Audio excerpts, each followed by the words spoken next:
Тауының тұрғыны Қуанышева Тәзима абай өлеңі.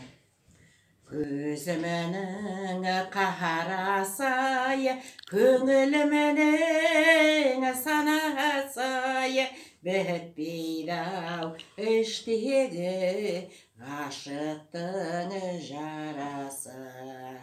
Жырлайын, жырлайын, ағызып көз майын, қалқаға келгені де айтуға сөз дайын.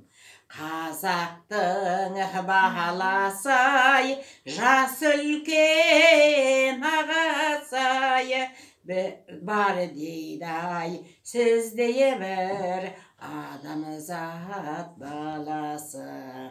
Бар дейді-ау сізде бір адамзат баласы.